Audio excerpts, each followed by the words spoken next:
That is the Pink Stones from their new album, Thank the Lord, It's the Pink Stones. And here is Hunter Pinkston, direct from his day job at, of all places, a pressing plant. Well, as you can see, I have a few records behind me, but I've never been to a record pressing plant. What insights can you give me as a record collector on what I should know about a record pressing plant? It must be fascinating. It's cool, Yeah, I mean, I just turned 29 like a couple of weeks ago, and I've been doing this since I was 21. All right. So I've been doing it for a long time, and it's cool. Yeah, I mean, once you know too much about it, it's kind of like one of those things, you start to notice everything that's wrong with all your records. That's Right.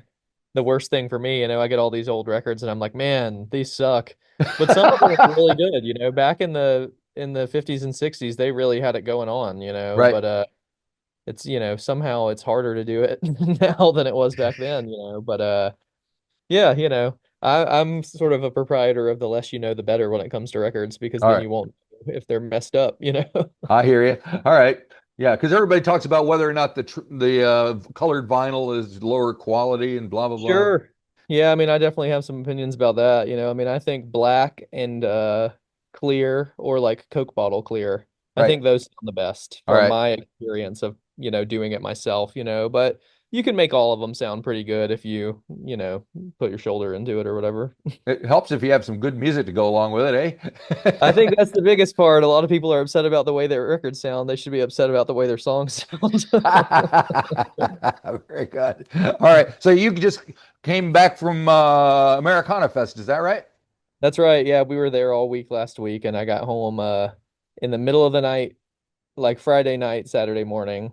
Yeah. I've been there And once. I had a great time. What was a highlight or something we need to hear about from this past week's Americana it Fest? was fun.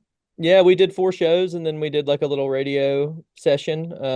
And it was all good, nothing too crazy to write home about. We had a lot. I mean, it's one of those things kind of like South by Southwest where you're just running around and Right.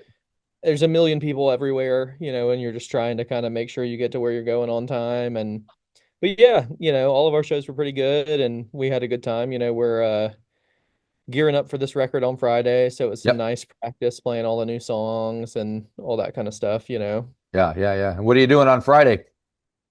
Well, we have no, official plans as the band this week because our album release shows are next weekend. Okay. But I think some of us will probably get together and go have a little drink to celebrate. Nice. Yep. Yeah. As you should. Maybe All right. convince the bar to put the record on the speakers.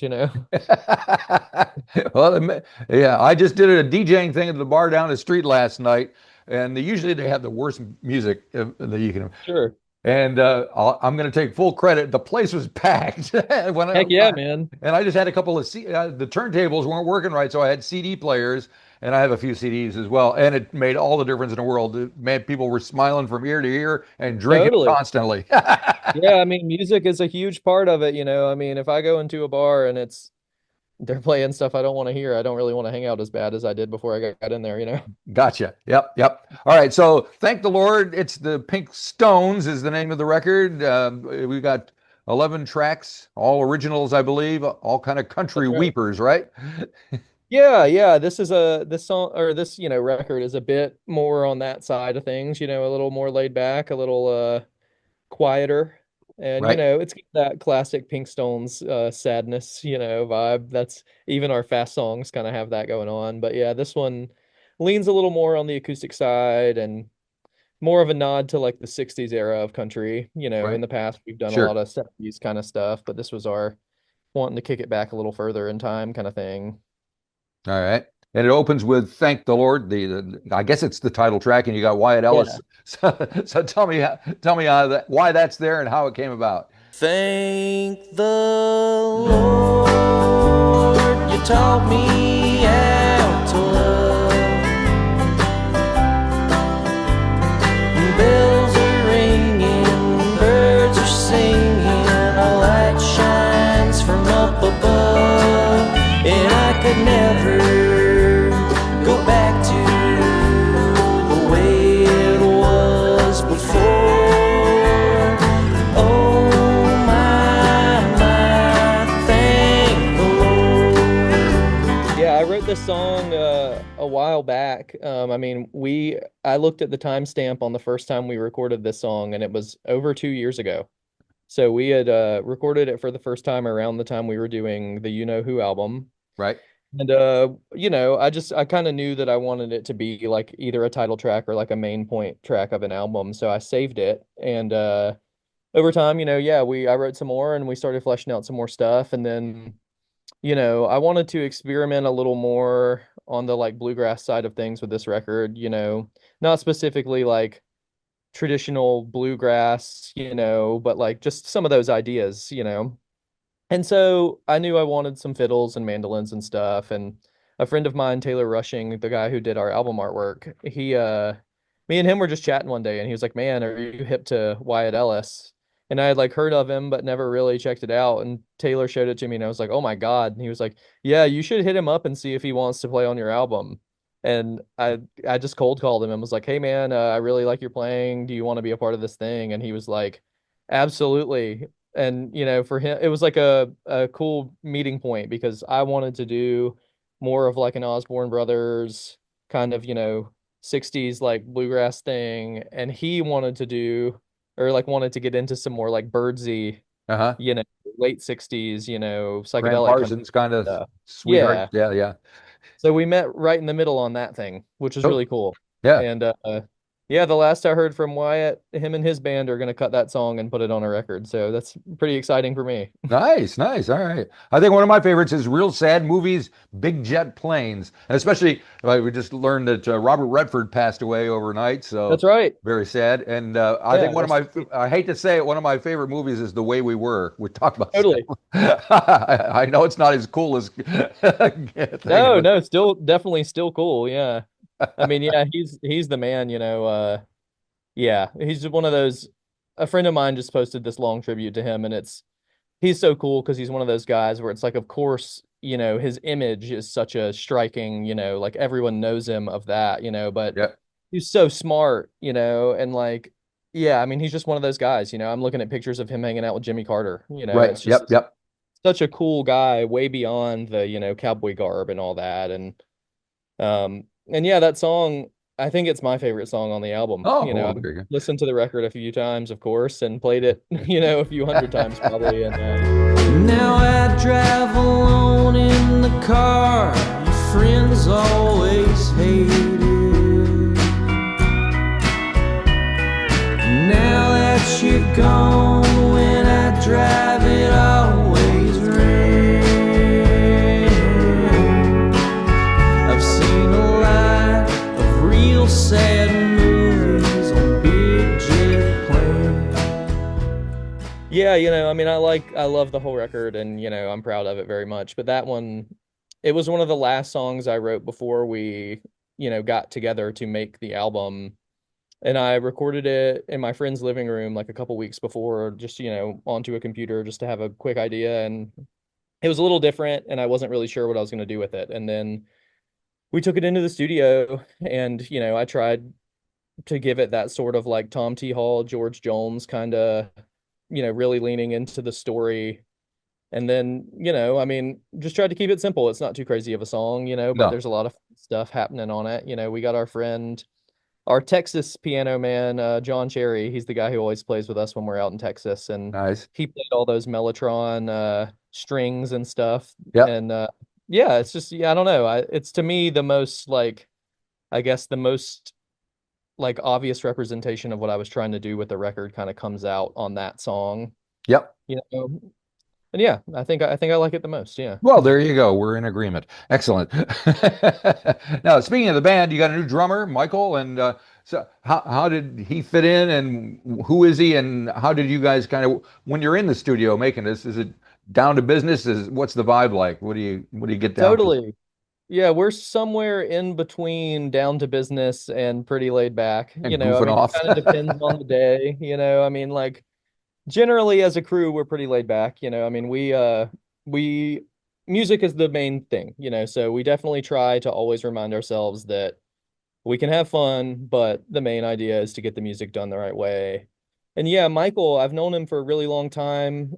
He lived in Athens, where I live, before I lived here. Right. But when I moved here, he was playing in some bands here, so I'd see him out a lot, see him play a lot. And then he's been living in Atlanta for a little over 10 years, I think. And yeah, so we had known each other forever, and then, people come and go. We switched out some people, in the group, and, no hard feelings or anything like that, but, Right. just things change. And so we were just kind of cycling through a few different drummers, having a lot of different people play with us on the road and stuff. And then, one day it just clicked. I was like, man, I should see what Michael's up to.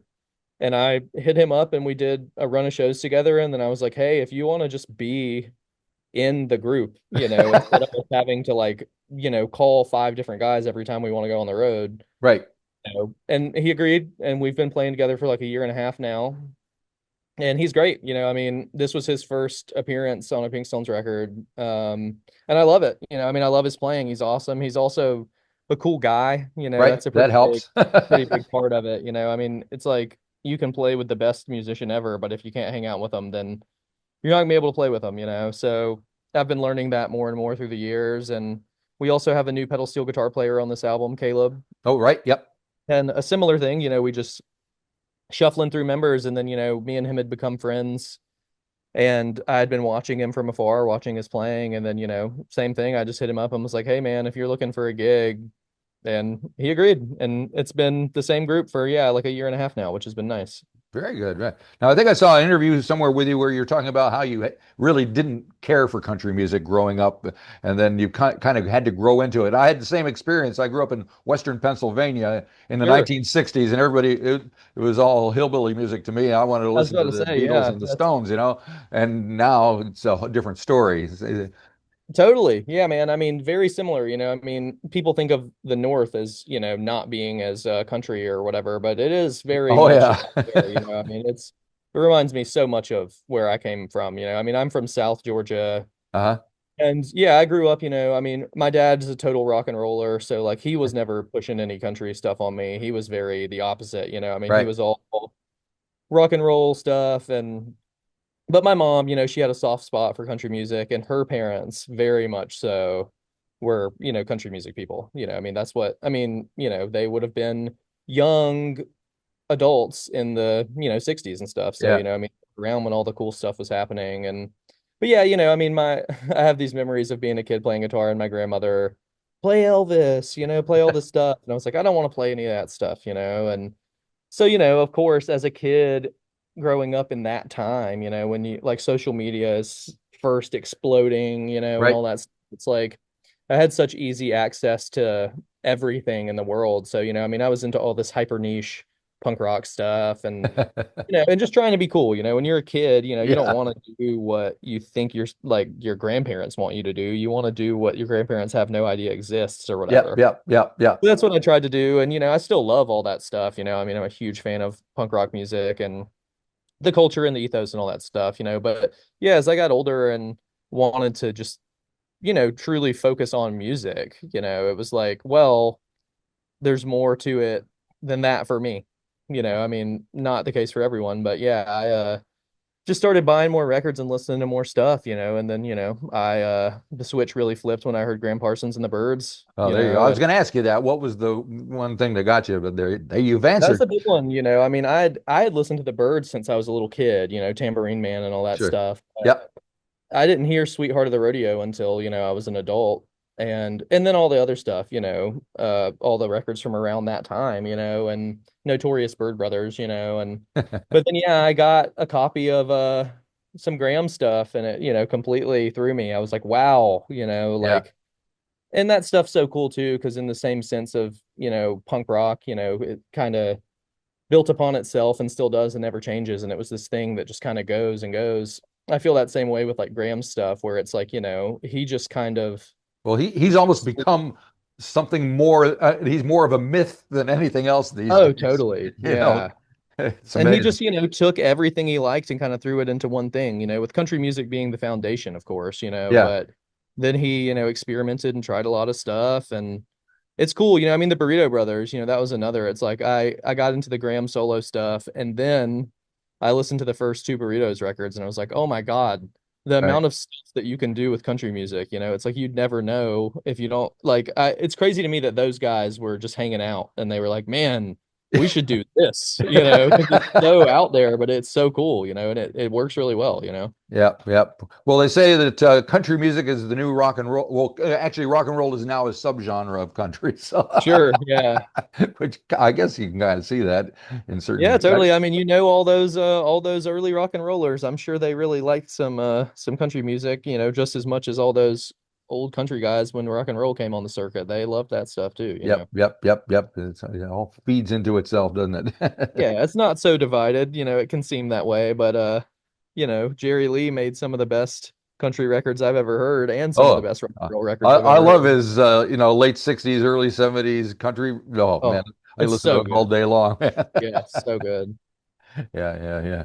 And speaking of division, how are things in the States from your point of view? We just see it from the outside and shake our heads and go, "Oh my, what's next?" Yeah, I mean, God, I wish I was seeing it from the outside. If that explains it all, I mean, it's insane. I mean, I like I'm one of those people that's like hyper concerned about politics and really into it, and I try to stay super on it.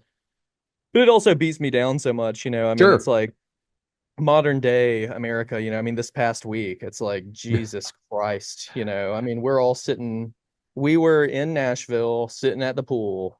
There's a pool at the place we were staying, and we're sitting there, and I start seeing that on my phone, and it's like, classically, it's like, I don't think any bad things like that should happen, but also it's like, when you have these people out there who are spewing this stuff and they're Yep. trying to corrupt the youth, all they want so badly is to convince young people of these crazy ideas. Yep. Yep. And then something bad happens to one of them, and then it's like martyrdom. You have this guy who's now up on a pedestal, and the only things I've ever heard of or seen about this guy are horrible things. I Yeah. mean, Yeah. saying horrible things about people, and it's just like it's such a weird place because it's so divided. Like we're hanging out in Nashville, and it's like, you don't really know like what to say because everyone's so different, and it's Yep. like, and luckily most of the people that we're around are cool and like-minded and they care about people, and Yep. that's the big thing. It's like, again, I'm definitely not a pusher of violence by any means, but it's like when you create a world where you want people to be violent, eventually someone's going to be violent back to you. It's a It's kind of a like reap what you sow kind of mental or attitude there, isn't it? I mean, totally, it's which just what sucks. happens. It's Yeah. a shame that that's the world we live in, but that's what we've been pushed to, sadly. Yeah. So yeah, it's weird. I mean, obviously we're not much of a political band in our lyrics or anything No. like that, but we're all, we all care about people and doing the right thing, and giving everyone space to live, man. It's like, yeah, there shouldn't be people out there pushing us apart and telling us what we can and can't do. Yeah. Yeah. Yeah. Yeah, we're hippies. Well, hopefully it'll make an upturn somewhere along the line. It's got to do something's got to change. Totally. America's great and there's a lot of great things about America, but there's just as many bad things. And, through my lifetime, you're always kind of leaning on the edge, hoping for the next good thing to come around. Well, there's rock and roll and country music and rhythm and blues and all that stuff, right? Totally. And you can use that to make a whole wealth of change. That's another thing that we surely believe in is spending our money the right way on the right things and, talking to the right people and trying not to give the wrong people any space. Right. If you enjoyed this episode of the 13th Floor's Music Talk series, please be sure to subscribe to the website or to the YouTube channel. Follow us on Facebook or Instagram and wherever you find your podcasts. There's a whole lot more to discover.